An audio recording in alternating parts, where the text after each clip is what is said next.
Bismillahirrahmanirrahim. Alhamdulillahi wassalatu wassalamu ala rasulillahi amma ba'du.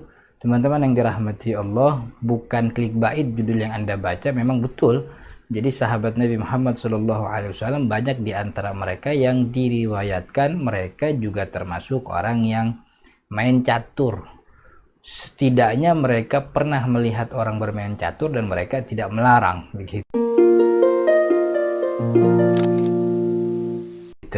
Dasar inilah yang kemudian dijadikan dalil argumen bagi para ulama-ulama yang melihat catur itu bukan sesuatu yang dilarang, dia sesuatu yang boleh-boleh saja. Dan riwayat ini, riwayat tentang banyaknya sahabat yang main catur atau sekedar membolehkan, itu ditulis oleh Imam Al-Mawardi, salah satu ulama Asy-Syafi'iyah, dalam kitabnya Al-Hawi Al-Kabir. Beliau menuliskan beberapa riwayat termasuk Sayyidina Umar bin Khattab. Sayyidina Umar bin Khattab diceritakan oleh Al-Khatib. Al-Khatib ini budaknya Sulaiman bin Yasar. Yang Al-Khatib ini memang bermain catur dengan para sahabat yang lain. Lalu Sayyidina Umar lewat. Sayyidina Umar bin Khattab radhiyallahu an lewat kepada sekelompok orang yang main catur. Di dalamnya ada Al-Khatib, budaknya Sulaiman bin Yasar. Lalu kata Al-Khatib, wa yusallimuna wa la yanhana. Sayyidina Umar tuh justru cuman lewat dan ngasih salam sama kita. Justru Sayyidina Umar tuh kagak pencegah kita, kagak melarang kita, kagak ngomel, kagak negor, tapi justru ngasih salam. Assalamualaikum. Bahkan disebutkan juga dalam kitab tersebut riwayat tentang Sayyidina Hasan bin Ali karramallahu wajhah. Sayyidina Hasan cucunya Nabi Muhammad SAW juga sama. Pernah lewat sekelompok orang yang lagi pada nongkrong, lagi pada duduk-duduk main catur. Kemudian Sayyidina Hasan itu mengatakan do' kadza wa da' kadza, idfa bidza wa kadza, gitu. Jadi maksudnya nih majuin nih, nih mundurin nih majuin, makan ini makan itu. Jadi Sayyidina Hasan bin Ali radhiyallahu anhu justru ikut nimbrung begitu, ikut ngatur pion yang mana yang kudu maju. Dan itu juga diriwayatkan dari sahabat Abu Hurairah radhiyallahu an bahwa beliau juga pernah memanggil salah seorang budaknya, kemudian main catur dengan budaknya tersebut. Jadi banyak riwayat dari para sahabat Nabi Muhammad yang main catur. Makanya kata Imam Al-Mawardi dalam kitab Al-Hawi Al-Kabir, maka kemudian tentang halalnya catur ini bukan sesuatu yang aneh lagi, begitu. Artinya keharaman catur itu sudah tidak bisa diterima karena banyaknya sahabat yang melakukan, begitu. Bahkan beliau juga memberikan bantahan kalau dikatakan haramnya catur karena sebab Nabi Muhammad pernah melarang. Jadi kan Nabi Muhammad tuh pernah ngomong, ini yang jadi dasar haramnya catur bagi para ulama yang mengharamkan. Kata Nabi Muhammad, kullu ma yalhun nas, kullu ma yalhu bihi rajula, setiap kullu ma yalhu bihi rajul, dalam riwayat lain kullu la'ib haram, setiap permainan, setiap sesuatu yang membuat orang lalai, tenggelam dalam permainan tersebut, itu haram. Teks hadisnya begitu, riwayat Imam Ibnu Majah dan juga banyak kitab sunan yang lainnya.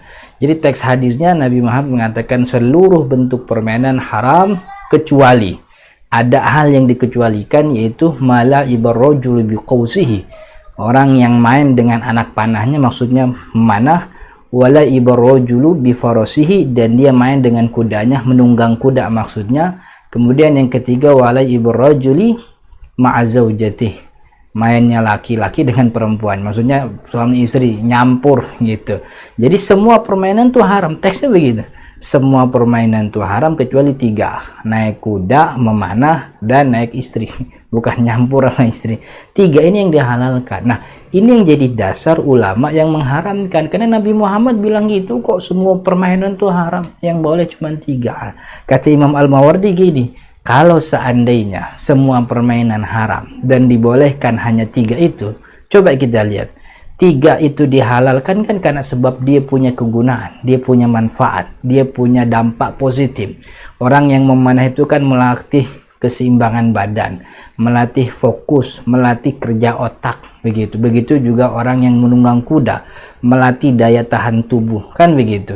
Catur juga termasuk permainan yang tidak sia-sia kok di dalamnya. Ya gitu ada banyak ya. Dokter menerangkan, para ahli menerangkan catur punya manfaat, begitu. Punya manfaat bisa apa istilahnya, membangun kreativitas begitu kan, kemudian berpikir dengan cepat, tanggap mengambil keputusan dan seterusnya. Beliau Imam Al-Mawardi mengatakan padahal catur itu ada manfaat. Di dalamnya ada tadbiru juyush, bagaimana kita mengatur pasukan.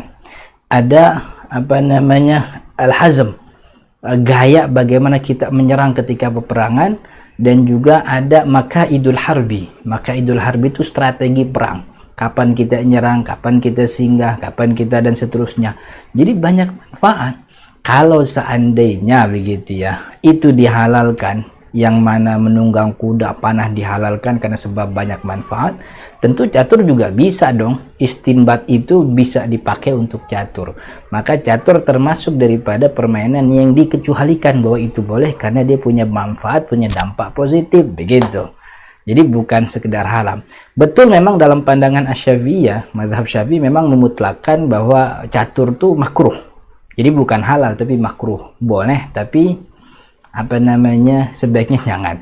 Tapi Imam Al-Mawardi juga mengatakan di awal masalah ketika belum membahas catur, belum mengatakan kemakruhan yang diberikan oleh mazhab kami itu ta'udu ila annahu darbun minal la'im. Karena catur itu memang bagian daripada permainan, salah satu permainan. Yang permainan itu cenderung menghabiskan waktu tanpa manfaat. Artinya cenderung melalaikan orang dari banyak hal karena tenggelam dalam permainan tersebut. Begitu.